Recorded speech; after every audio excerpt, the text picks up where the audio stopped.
Nako, matindi ho yung mga nangyayari dahil may mga pasabog at may mga sumabog. Naku, bakit sumabog? Hindi naman sumabog, Banatbay. Nasunog lang. Ikaw naman, Banatbay. Hindi kasi may pasabog ang ICI na kesyo ila-livestream na daw nila after anak ng wedding. Matapos ni Romualdez, ila-livestream nyo na, mga animal. Naku po, wala ka talaga kayong kwenta. Gago! Ay sus! Ay sus! Nakakairita, no? Pagkatapos mag-appear ni Romualdez, ngayon nyo lang napag-desisyon na ila-livestream. Sabi nga, aanuhin mo pa ang manok kung patay na ang buhaya. Hindi, walang gano'n. Aanuhin mo pa ang damo kung patay na ang kabayo. Yun ang sabi, di ba? Yun yung kasabihan. May sarili tayong version. Aanuhin mo yung manok, kasi manok pinakakain sa buhaya, di ba? Aanuhin mo yung manok kung patay na yung buhaya. Kayo naman, pinag-uuto nyo yung mga Pilipino, buti na lang may social media. Hindi kasi mamaya papaliwanag natin na unya, relax lang. Masyado ka mainit, Banatbay. Sisimula pa lang, nag-iinit na ulo mo. Kasi naman nakakainit ng ulo yun. Nung pagkagising ko, di sarap-sarap ng sleep ko. Talagang, sarap. Matangin na pagbasa ko. Ila-live stream na. Parang tayong ginago eh. Alam mo kung bakit tayo parang ginago?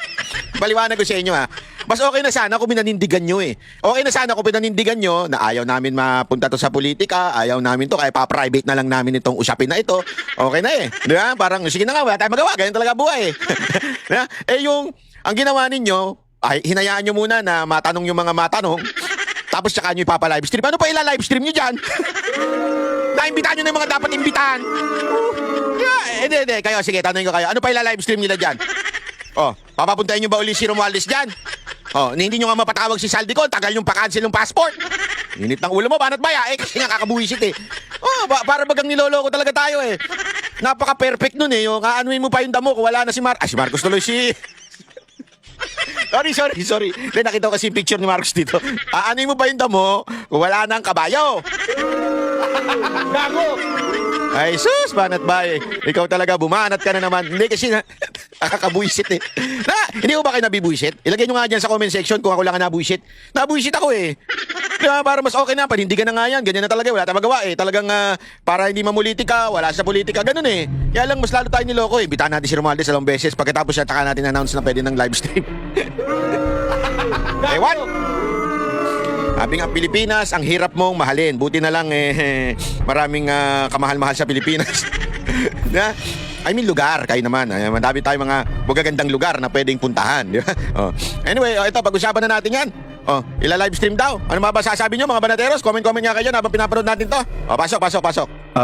Justice Andres Reyes, you have the floor, sir. Yes, I'd like to thank Senator Pangilinan, Animo, and Senate President Vicente Soto for this invitation. We thank you because Pareho kaya sila ng sponsor ni Marcoleta? Peace! Tinatanong ko lang naman. Hindi kasi gusto ko na rin pa-sponsor. Kasi alam mo, nakakaingit yung mga Koreano eh. Diba? Yung mga buhok ng Koreano. Parang gusto ko na rin ng kakatulad ng ganun eh. Tapos magpatangos ako ng ilong, tapos, gaganong-ganon. Diba? Saka sila nagpa-sponsor. our laws, our creation needs more powers, more refinement. Again, I will just echo what you have said earlier, that this thing is outrageous and makes me cry that how can these people get away with 500 billion pesos? How come? Sabi nga. It's our inspiration to work hard. We are only 39 days old. ICI is only 39 days old. For the last 21 days, we only had 3 lawyers. And now we have some volunteers from the PAO and from the other agencies. But we will try our best to be able to full blast investigation of all this fraud. We don't have the facility and we don't have the rules of procedure, but we will already shorten the procedure in spite of no rules allowing us. We will now go on live stream next week. Once we get to be able to have the technical capability with us already. So again, I repeat, we will be doing live stream next week. Nako, naks. And thank you po. May repeat pa siya. Parang, alam mo, nung binabasa ko yung mga reaksyon ng mga tao sa social media, lalong nainis eh. Totoo, lalong nainis nung napakinggan nung itong sinasabi na Quezon live stream ang ICI. Maraming nainis lalo na buwisit kasi parang it's too late. Sabi nga, it's too late, baby. It's not too late. Di ba? Thank you, Justice Reyes, and that is welcome news that the ICI will do live streaming of its proceedings. Para sila nagbobulahan, ano? Welcome niyo siya. Maganda. People would like to know the facts of these cases and would like to be updated as to the developments and the progress of the investigation. And a live streaming of the proceedings will definitely address this concern of the public. Thank you very much. Secretary Babe Singson, do you have an opening statement? Please go ahead. You have the floor. Thank you very much, Senator Pangilinan, and good afternoon to Senate President Tito Soto. Sir, Your Honor, after being in DPWH for 6 years, full 6 years, I could not believe what I was hearing in terms of the magnitude of the corruption. And Ito sabi nung iba, babasahin ko lang sa inyo yung sa post ng GMA News, yung mga reaction natapos na sigurong script after ni Romualdez kaya pwede na. Ito after the fire broke in DPWH, mamaya pag-usapan natin yan the ICI decided to live stream the investigation. What a coincidence. I smell something fishy here. Kasi ibig sabihin, wala na yung mga dokumento. Mamaya pag-uusapan din natin yan. Yung dokumento na, kasi yung nasunog sa DPWH, research parang nandun yung mga magkano daw yung mga semento, nandun ang mga study, mga documents. So, ako isip ko lang to sabi nga iba, coincidence ba yun? Para bagang sinasabi ganito O sige, pwede na natin i-live stream kasi wala naman na sila maaamin kasi nasunog na yung dokumento. So, pwede na natin live stream. Anak ka ng wedding, Agoy! Kabuisit! Tuloy! Anak ng wedding. Ito pa pala, basahin pa natin. Ready na yung script? Well scripted pa din. With directors, scriptwriters, and bad actors. Nakatanggap-tanggap yun Katanggap-tanggap yung live stream nyo Naluto na nila yan. Should have been done since day one. At sabi pa nga nung isa, to be fair, they need to replay all the previous and unseen hearings. Naku po, may AI Paano ko na AI na yun? Of course, sabi nito, after the initial appearance of Romualdez. Sabi naman ni Andaya, Randy Andaya, dapat pala binabasa ko yung pangalan, baka sabihin nyo ni-invento ko. Nalatag na script, pwede na i-live, sunog na din ng evidence. Agoy! Larry Branzuela, producer, director, scriptwriter, and artist are now on board and ready pair. The Bluetooth device is ready to war. Ika nga. Sabi naman ni Marie Vargas, all crocs mark safe na. Sabi naman ni Carlo, pwede rin po ba i-live stream yung previous proceeding nyo? Kasi if it was recorded rin, di ba? Mamali. Di ba? Sus, patay kayo ngayon. Yari kayo ngayon. Ayan, puro ganun. Dapat i-broadcast din ang previous talk, especially with this Kaya couple. Justice delayed is justice denied. Di ba? Ang ganda nun, Tama nga naman. Delayed na yung pag-live stream nyo. Tapos, after nasunog, wow, kapal. Ano pa? Naku po. Alam mo, walang walang nagsasabing maganda. Puro. Sabi, bakit si Senator Marcoleta hindi invited dyan to shed light? Sabi naman nito isa, see what pressure can do. Tangampota. Ikulong niya yan, mga kurap. Alam mong pinglawan tong taing gulpong na to Ikulong na yan, yun yung hashtag niya. Ikulong na yan, mga kurakot. Ikulong na yan, mga kurakot. Yun, mga pingtae. Sino kaya yun? Tangina yung pangalanan yun. Tagal yung pangalanan, buwisit kayo. Tangina, matatapos na itong administrasyon na ito. Ikulong na yan, mga kulangot. Puro ganun pa rin Ano pa? Dapat lang replay. Di ba? Yan ang mga sinasabi. Galingan nyo, sarswela nyo. Wag kayong pasasakim sa pera. Pagtakpan ng totoo, may sala, pananagutin. Yun, puro pala kay sarswela. Wala pala kayo. Sus. Mga gunggong, sunog na ang ebidensya. Sabi dito Binabasa ko lang yung comment sa post ng GMA Grabe May go signal na galing kay Romualdez. Ay, President Romualdez. Ang taray mo Gago! Hindi kasi parang totoo lang parang mas president pa si Romualdez kaysa kay Marcos. Yun ang totoo. Di ba? Ano pa? Grabe. Congrats. Ang galing sunog na ebidensya. Nako. Ay nako. Ewan ko ba? Natuwa sa inyo kasi ang tagal-tagal nyo the I tried to analyze where did the system fail. It looked like it was all over. This is what we've learned so far after we've called witnesses. I think a total of 40 plus have been invited, including 8 senators, 4 congressmen, 4 secretaries, and several other personalities. But recognizing that the procedure, the legal process that we have to follow is so tedious. Bago po may makulong, ang haba ho ng proseso. As compared, you may want to consider, as compared to the 2 gold standards of anti-corruption, which is the ICAC of Hong Kong and the CPIB of Singapore. They have much more powers than all 3 of these agencies that we have combined. Now, Alam mo, maganda yung sinabi niya na yan, ha? Kasi alam mo yung, eto ha, ikikwento ko lang sa inyo. Ngayon kasi ang usapin ngayon, at saka pinag-aaralan ko din ho ito, yung nangyayari sa China. Kasi kinuwento sa amin na kung ano yung mga kaganapan sa China ngayon, sabi nila, talagang way ahead. Pag pumunta ka daw doon, para ka talagang nasa, alam mo yung nasa pelikula, yung napapanood natin, di ba? Kung maalala ninyo, yung kayong mga matatanda dyan na tulad ko, yung sa Back to the Future, parang ganun. Parang ganun daw yung eksena doon na parang talagang they're living, kaya nga may mga may mga vlog na sinasabi nila, mga putito US is done. China talaga is nag-overtake na. Lalo na yung recent Canton Fairs nila, yung para bagang mga, kasi meron yan sa Amerika meron din yan yung event na fair na parang mga electronics, ganyan-ganyan. Dito, Canton Fair, lahat ng klase ng produkto na andun. Sobrang grabe daw, sobrang high-tech, lumilipad, kung ano-ano na talagang naandun. At nangunguna ang China. And ito to be honest, kung technology lang, ako nga, pag tinitingnan ko sa social media yung China, especially sa mga electric cars, wapak! Walang binatbat talaga yung mga American electric cars or European electric cars.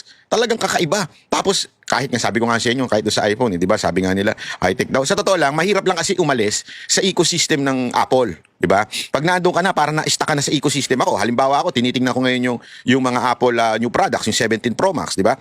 Pag titingnan mo, parang wala naman na bago. Meron onte, yung front camera, medyo naging wide. The rest, wala naman na bago eh. Pero pag gayon, tingnan ninyo yung mga China phone, ay grabe. Sabi ko, bakit hindi naisip ng Apple to? Bakit hindi nakikita ng, di ba yung meron doon yung sa Xiaomi, yung same name nga, yung 17 Pro Max nila, nandun na sa likod yung screen. So, hindi ka na magtsatsaga sa front camera. Yung ba mga gano'n na antitindi ng mga technology. Bakit ko sinasabi to? Kasi talagang nangunguna na ang China. But, if you would see the history of China, although now, they are capitalist communist, but ibig sabihin ng sa madaling salita, ganito yan sila, pag sinabi ng ng presidente nila o yung kanilang pinuno, gagawin. Pag pinarusahan ng may mga kasalanan, mangyayari. Alam niyo kung bakit? Dati kasi sobrang communist lang nila Ganon. Pero ngayon, nag-open na talaga sila, antindi na ng kanilang ginagawa. It's because of this anti-corruption na agency ba yan? O di ko alam kung departamento ba yan o agency yan. Pero because of that anti-corruption, natanggal ang mga korap at umasenso yung bayan nila. Sabi ko nga, kung siguro tatanggalin ng korap sa Pilipinas, nasarap mangarap, mamatay lahat ng korap, kainin ng lupa, ganun. Siguro iilan na lang tayo matitira. Dinaig pa ang rapture. Hindi, di ba? Halimbawa lang na rapture, di ba? Alam niyo may rapture, di ba? Basta yung mga full gospel Christian na alam niyo ibig sabihin na rapture. Baka mas maraming pang mababawasan sa Pilipinas kung biglang kainin ng lupa ang mga kurap, no? Kasi kurap hanggang sa kailalim-laliman, kurap ang mga Pilipino. Sa mga barangay na lang, kurap na yan sabi ko sa inyo, ilang beses na kami nag-participate sa mga eleksyon. Grabe, mula barangay, mula tanod, kurap. Kaya, ewan ko nga, sabi ko, hindi ito makukuha ng isang lang. Dekada ito. Yung corruption sa atin, eto kung pag-aaralan yung kasaysayan natin, panahon pa lang nila Aguinaldo, lintik na ang korupsyon. Lintik na. Hindi ko na lang papangalanan, patay na kasi mga yun Pero lintik na ang korupsyon, pinagbebenta tayo, lintik na ho. Kaya kung iisipin mo, kung dekada na ang korupsyon nangyayari noon pa lang, paano mo yan babawiin ng isang pagkakataon o isang termino? Imposible. What we need is yung mga kilala na yung leader diyan sa Africa. Si Bolki, ano ba yun? Kalimutan ko na pangalan nun. Basta lagi kinikwento sa amin yun. Kailangan mo ng ganun. Yeah? Kailangan mo talaga ng matindi. Alam nyo, pagdating mo sa corrupt, napaka-ano natin, napaka-malumanay. Mantakin mo ito na lang issue ng live streaming, malaking issue pa. Inabot pa ng siyam-siyam bago nila ina-live stream. Wala na, nakapagsalita na yung mga corrupt. Tapos na. As a result of the difficulty and because of the very strong clamor of our people, because of the Clamor. massive corruption all over the Tapos place, na yung script nyo. under the leadership of Chairman Reyes, we invited a total of 20 government agencies to find out from them what are their administrative powers that we can immediately utilize in collaboration with these agencies. Marami po pala niyan. So we hope that the committee can consider some of these provisions. For example, under the Philippine Competition Commission, you have anti-competition provisions or bid rigging of bids that will penalize for the first instance immediately 100 million. Second instance, 105, 110, all the way to 250 million pesos per incident. We have also identified in other agencies like Customs, like CAAP, but more telling is an old executive order, specifically 913. Senator Ito ipapakita ko lang sa inyo. Alam niyo yung sinasabi kong anti-corruption, yung binanggit, yung ang pangalan nito ay yung National Supervisory Commission, yung NSC ng China. Ito po yung na-establish nung 2018 at ito po yung talagang tumututok. Alam niyo kung ano ang penalty? Ito, accepting bribes under 800,000. Okay? A lower level official taking gifts for small favors. Gifts lang. Okay, mabigyan ka lang ng relo, mabigyan ka na ng babae, di ba? Up to 3 years imprisonment. Okay? Ito naman yung pangalawa. Accepting bribes, ano kasi ito nasa yen 100,000, hindi pala yen. China. 100,000 yuan. Yuan ba yun? Ewan ko kung anong tawag dun 3 to 10 years imprisonment. Accepting the bribes over 3 million.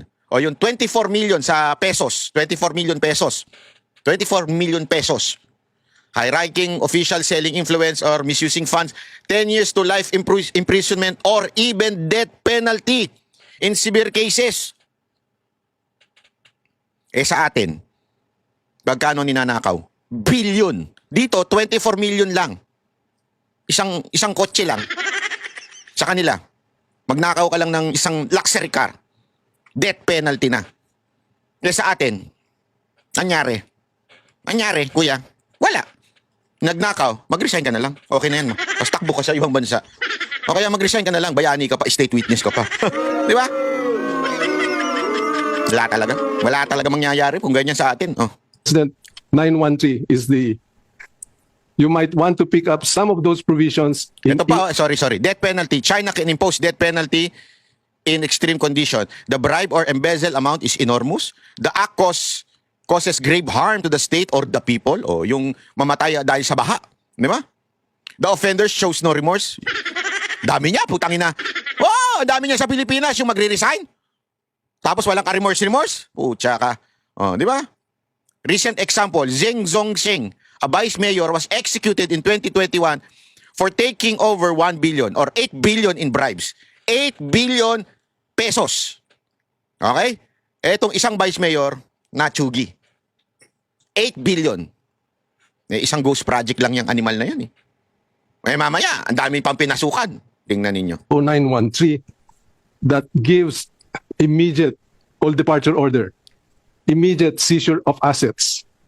Marami pala yun na pwedeng gamitin. So, if it is already there, it is just a matter of putting all of them under your proposed bill, Mr. Senator.